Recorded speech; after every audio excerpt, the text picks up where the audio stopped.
Welcome, welcome everybody. I'm Susan. Welcome to the Age of Becoming. And today, a conversation with one of my favorite people, Liz Reynolds. Liz, hi Liz, welcome. I'm so glad you're here. I met Liz in a yoga studio years ago, one of my favorite yoga teachers. For those of you I used to teach a class late on Monday mornings. And it was always such a grind that like something about getting from like weekend energy. And I had Liz's yoga class right before I taught. And it always transformed the whole experience.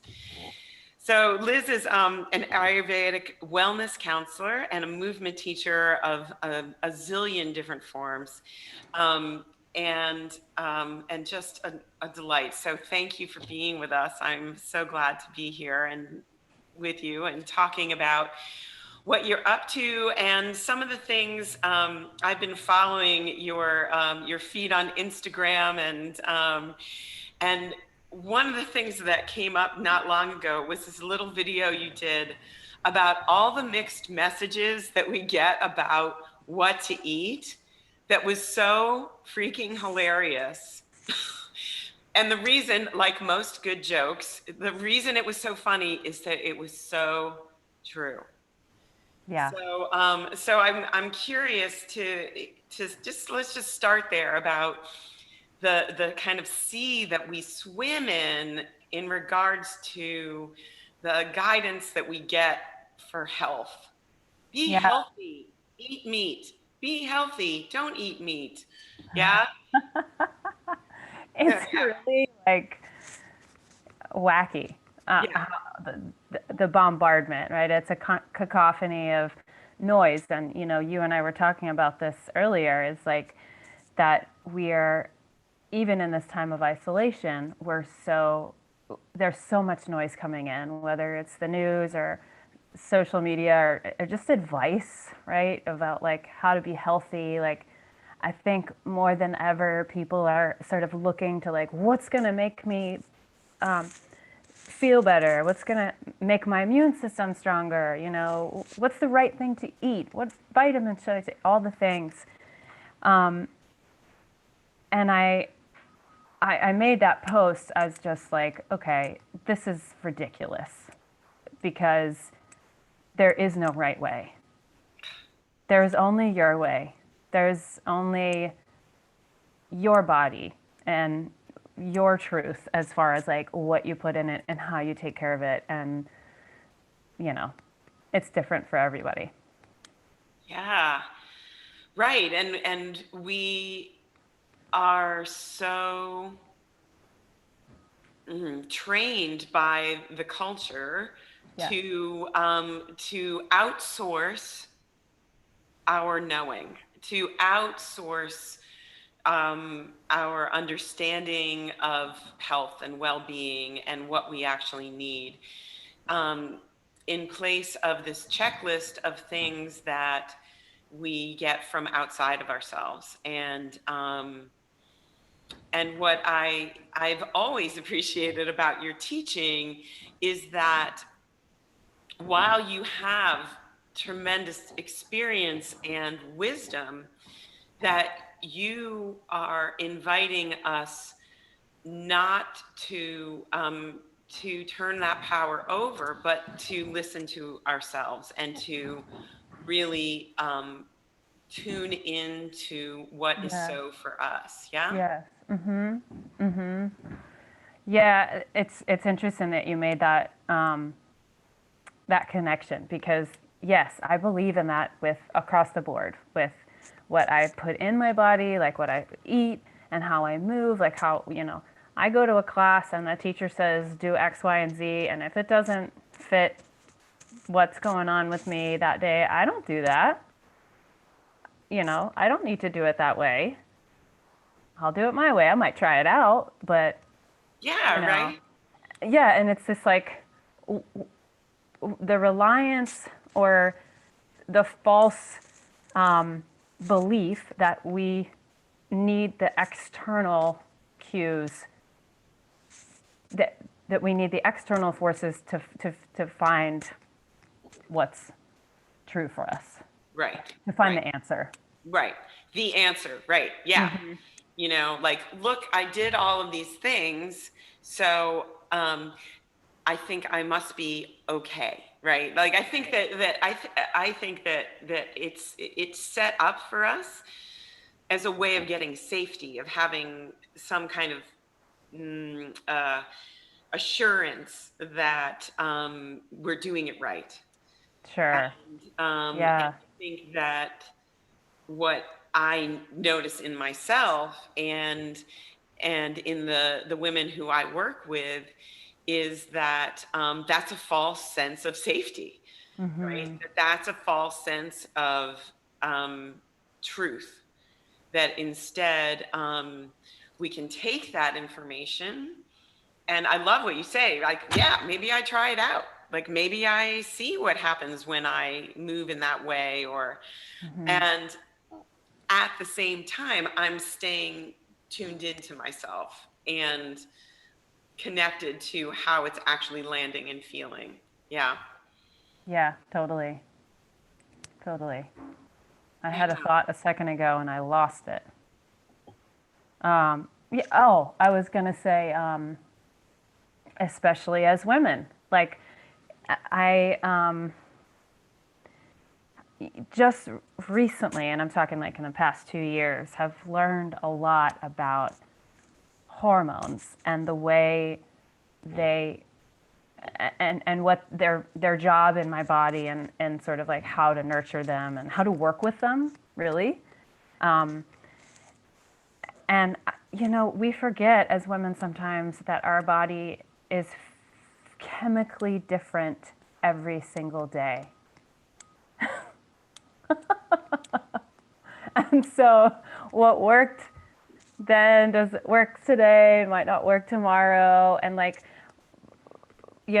going with that flow of like, oh, this is my biochemistry. Like, this is part of being a fluid woman of the world Yes. and Yeah. staying connected to that. Right.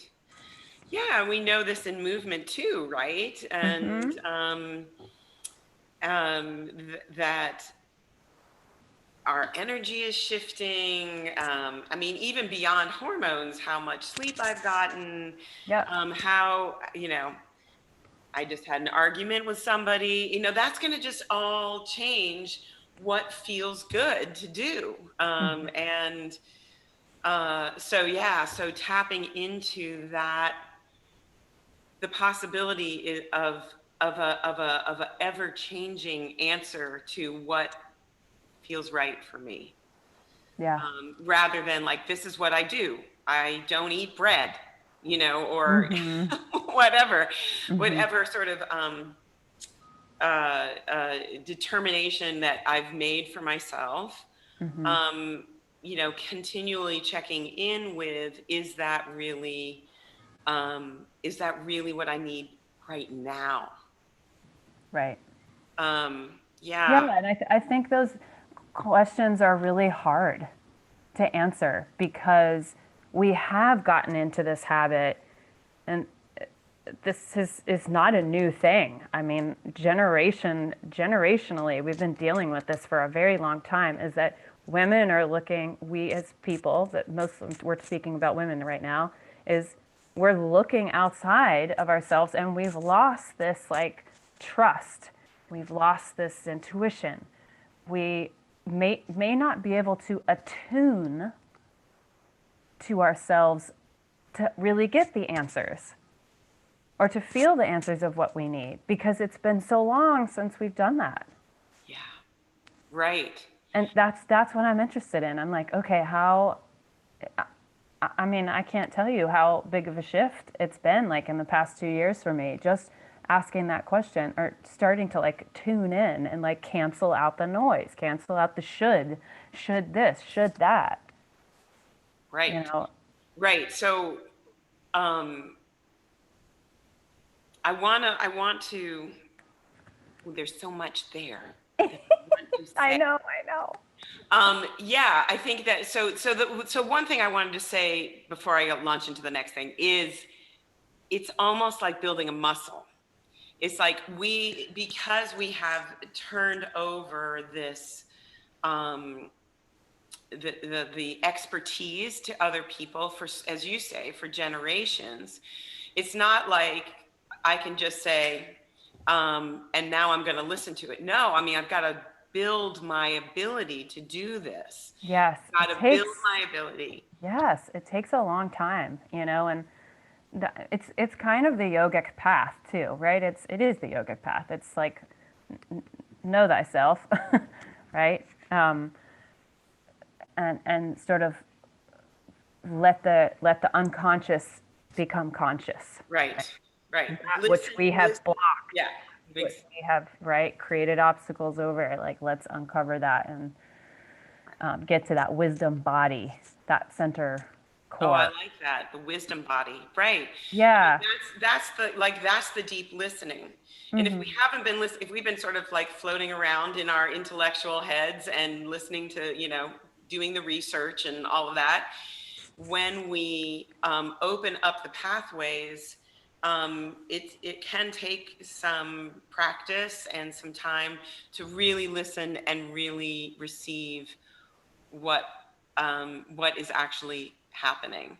Yeah. So it does take some patience. And you mentioned the yogic path. I want to just talk a little bit about Ayurveda and for those who are listening who aren't familiar with that aspect of, I think that you consider that part of the yogic path. Yes. Yeah. You So can't separate the two. yeah, so talk to us a little bit about what that is, and Sure. then maybe expand more and talk to us about how you do it because that's also really interesting. So, for those of you who might not have heard of Ayurveda, or maybe you've heard the term, you're like, what the heck is that again?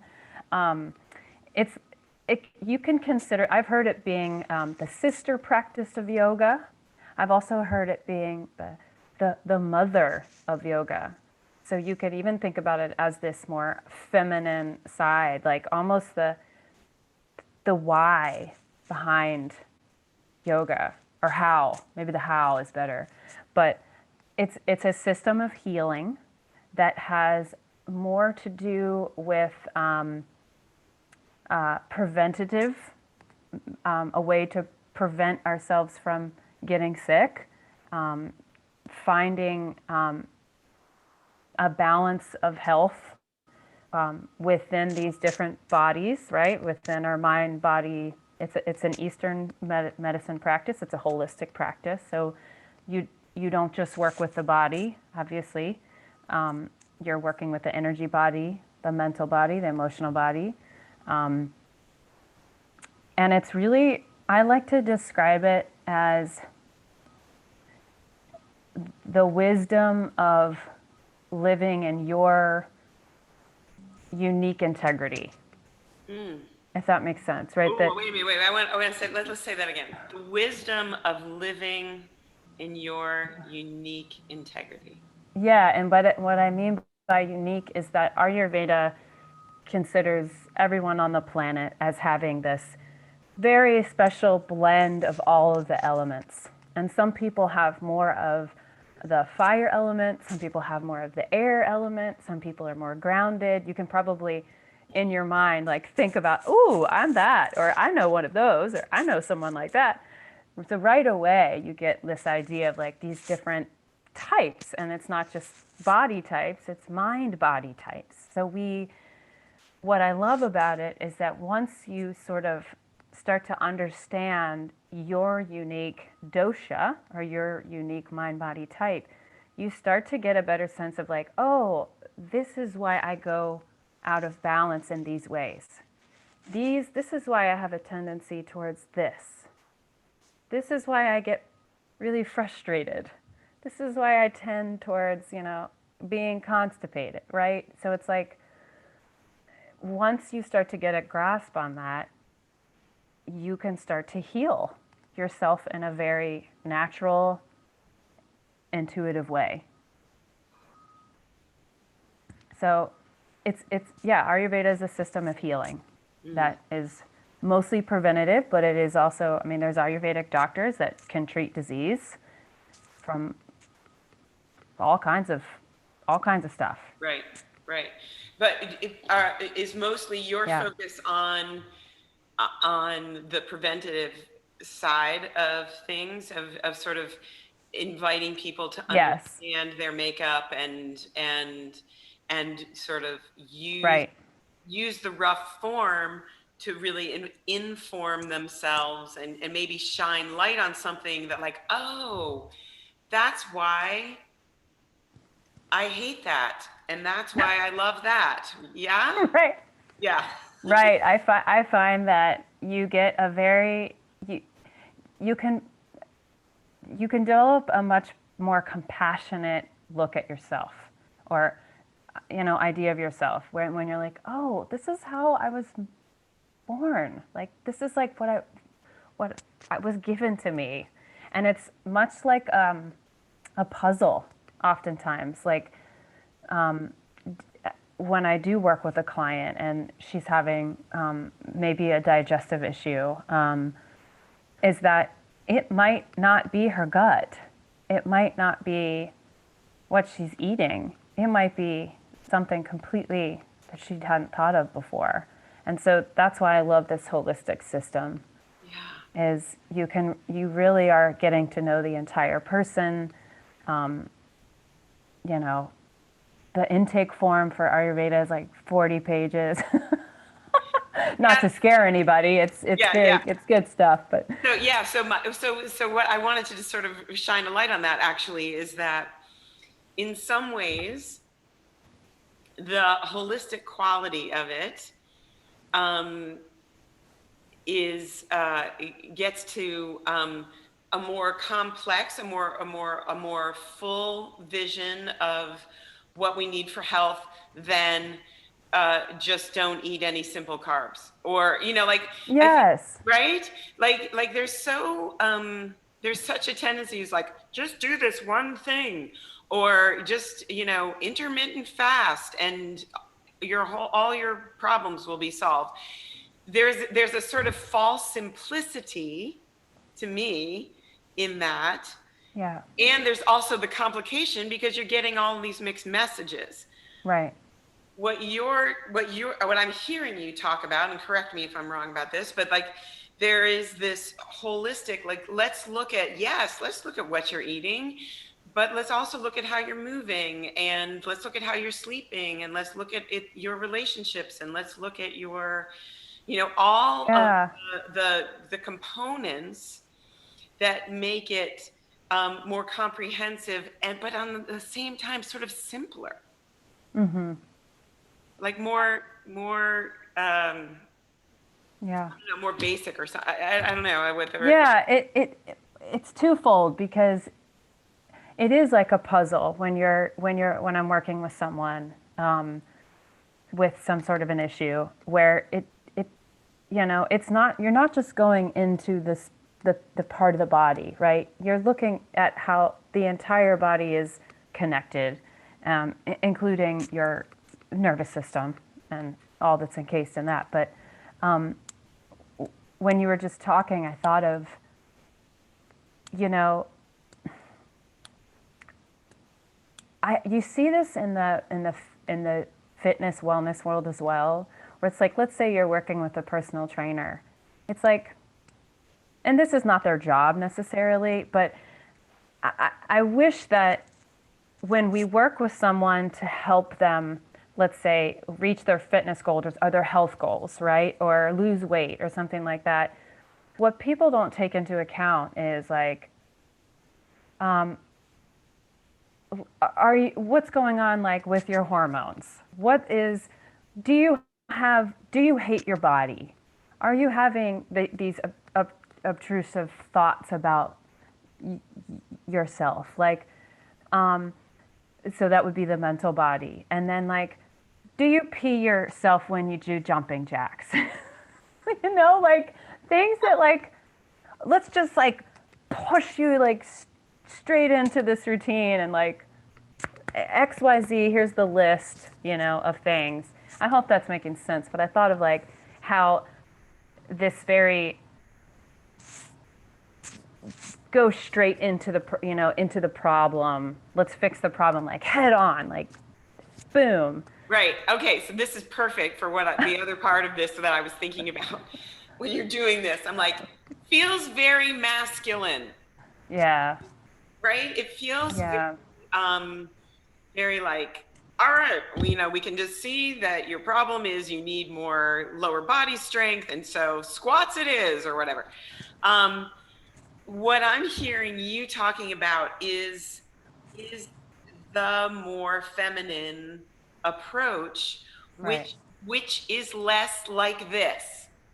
Right. And I think that our culture tends to say like this is the way, Yeah. dive straight in, go straight to the problem, and Yeah, we're not very patient.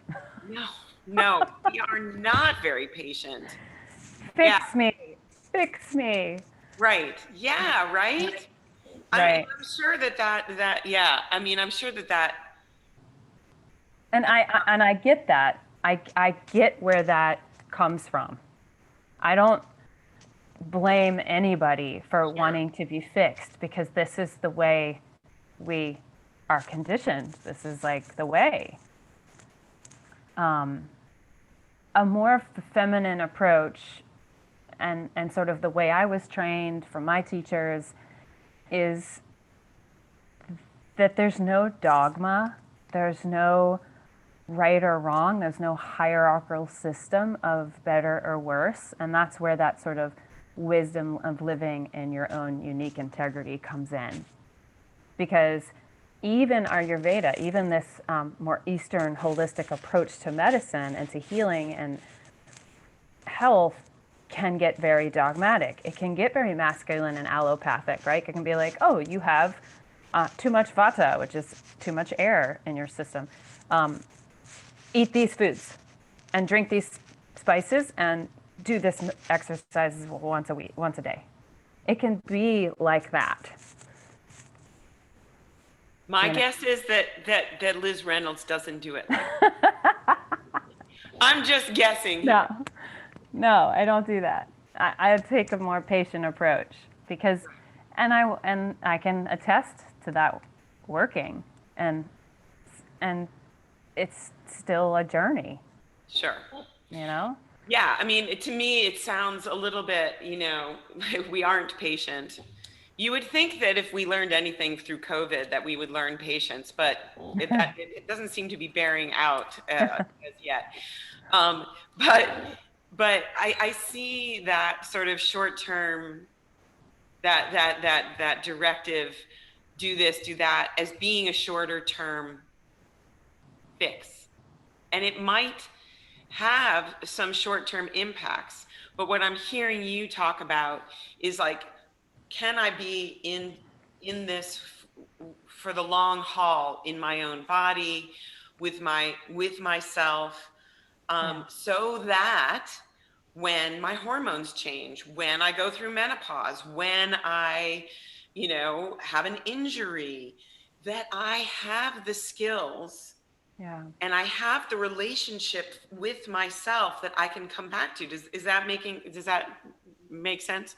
yeah. And that reminds me of one of my favorite words in Sanskrit, and it comes from you hear it a lot in Ayurveda. It's called Swasta, and it just means health.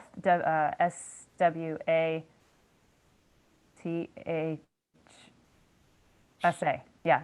Um, and it just means health. But what it really is, the definition is to be seated in oneself, to be seated in, and I think of like to be seated in all aspects of herself, Yeah. the wild, the nurturing, the light, the dark, you know, the youthful, the crone, the all of it, just the fluidness, you know. Yeah. Yeah. Yeah. that this is becoming something that feels more and more important to me Mm-hmm. as I age myself, and as I'm working with so many women who are, you know, 50 and around there, but there's a lot of, they sometimes call that this time of our lives as sort of a second adolescence because so much is changing. And if we can ground ourselves in our own self knowing, our own trust. I love like this idea of being seated in oneself, Yeah. as opposed to this sort of like, you know, reaching for something and leaning forward and tipping around, but instead being seated in oneself. And this is a longevity practice, right? Like this is a way of moving through whatever presents itself. And to me, that this is such an important investment, no matter what realm we're talking about, whether we are talking about our physical body, our movement, our mental body, our emotional body, this ability to be present with ourselves is something that feels essential to be cultivating, um, especially in this age of becoming. Yeah, yeah. Yeah. Yeah, that's beautiful. So, so one of the things I know you're getting ready to start is a program that is really about this, right? This feminine form of Ayurveda, and I know it's starting on March 9th, right? Yeah. So, Month from today. so maybe can you tell us a little bit about that and how you're structuring that and what you're doing? And Yeah. I would love to hear more about that. Yeah. So this is I've been taking Ayurveda clients for a while now, but I just thought having creating an opportunity to have a group learning and gathering, much like you're doing with Age of Becoming, would be very helpful right now, especially. So I'm opening up a small group coaching series to 10 people max, all women, and it's 6 weeks only, which actually isn't that much time. But I was like, okay, I'll make it a little, I'll make it a, you know, manageable for people. So it's every week for 6 weeks. We're going to get online and we're going to talk about Ayurveda. We're going to talk about Swasta, what it means to be seated in yourself. You know, you're going to get a lot of information about Ayurveda. You'll start to understand a little bit more about like your unique mind body type and what that means, as far as like how you can work with it. But also a chance to just be in, you know, communion is a great word with other women who are probably dealing with many of the same things you are, most likely. Right. And so, sort a support group in a way where we can listen and hold space for each other, talk about what's working, you know, what we're looking for, and then just me being a guide for that, and hopefully shedding some light on how Ayurveda can be really helpful. Be supportive. Yeah. Yeah. I sometimes think about these. I'm finding for in the age of becoming that this is tremendously powerful, even though we're not physically connected. The opportunity to be, um, you know, together, Hmm. um, and noticing. I sometimes think of us as like a bunch of kind of soap bubbles that have intersections. Like they're like, oh, you know, more than I am not alone in my experience of this or that.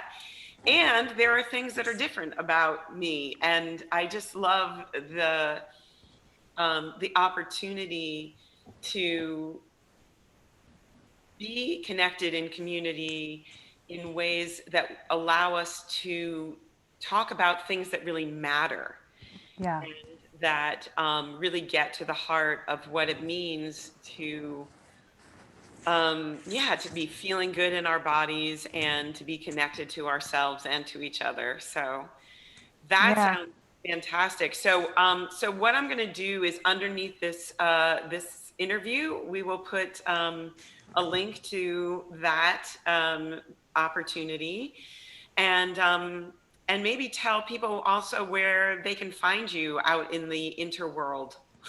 Yeah. And the interweb, Yes, yes. that big thing, mysterious thing.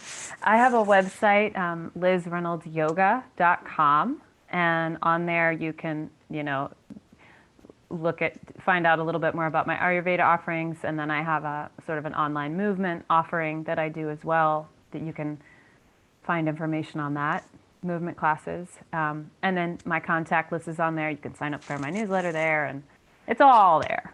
It's all there. It's And all there. your Instagram and all the socials are Yeah, my Instagram is different. It's Liz Reynolds Berry Move. okay. Yeah, But if we all go to the website, we will find all the things. all the things. Yes. Mm. Sweet friend, thank you so much for taking some time with us, and I